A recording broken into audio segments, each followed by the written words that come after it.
خالص انسانی سے جو ذہن ہے وہ حیات جو بعد از بہت حیات ہے اس کو بڑی مشکل سے وہ سمجھتا ہے. لیکن سورۃ بقرہ کی آیت نمبر 260 میں ہے کہ حضرت ابراہیم نے بھی اس وقت تک یقین نہ کیا اس بات پہ جب تک انہوں نے جانوروں کو زندہ ہوتے نہ دیکھا. تو ایک جب پیغمبر بھی فزیکل ہیپننگ سے وہ اپنے ایمان کو کنسولیڈیٹ کر رہا ہے تو اس طرح ایک عام آدمی کے لیے کیسے ممکن ہوگا؟ ذرا وہی آیت پڑھی، اس میں کیا بات ہے؟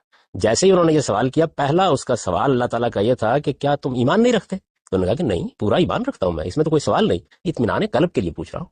تو اطمینان قلب کی تو کوئی حد نہیں ہے.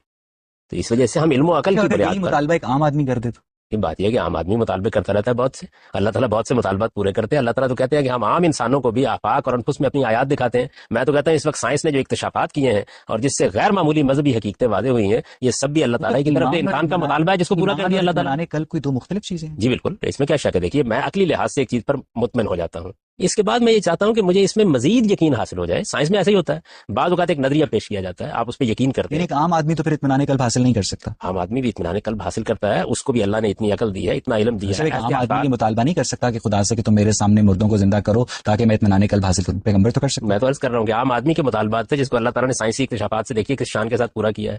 ہم لوگوں کو بتانے کی کوشش کرتے تھے کہ ایک وقت آئے گا آپ کا سارا ریکارڈ مرتب کر کے پیش کر دیا جائے گا. لوگ تعجب کرتے تھے آپ کمپیوٹر میں آپ وہی کچھ کر رہے ہیں. ٹھیک ہے. تو اللہ تعالیٰ آفاق میں بھی اپنی نشانیاں دکھاتے ہیں، انفس میں بھی دکھاتے ہیں.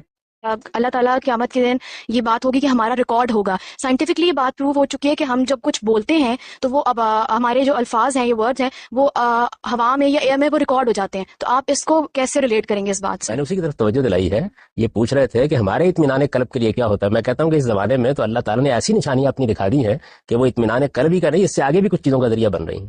تو اللہ تعالیٰ عام لوگوں کے لیے بھی کرتا ہے، پیغمبر کے ساتھ براہ راست مکالمہ ہو جاتا ہے. ہمارے لیے اللہ تعالیٰ اپنی آیات نمایاں کرتا رہتا ہے. اس کو قرآن نے بیان کیا ہے کہ ان قریب ہم تمہیں آفاق میں بھی اپنی نشانیاں دکھائیں گے اور تمہارے اپنے وجود میں بھی اپنی نشانیاں دکھائیں گے. کہہ سکتے ہیں نا کہ کو آپ مذہب سے یا اسلام سے آپ علیحدہ کر دو، تو اس بات سے تو یہی چیز ہوگی نا کہ یہ کسی نے نہیں کہا کہ آپ فلاں کو فلاں سے علیحدہ کر دو. یہ بتایا جا رہا ہے دونوں کا موضوع الگ الگ ہے. مذہب کا موضوع یہ ہے کہ وہ آپ کے اخلاق کی تطہیر کرے، آپ کے وجود کا تزکیہ کرے، آپ کو قیامت میں کامیابی کے قابل بنائے.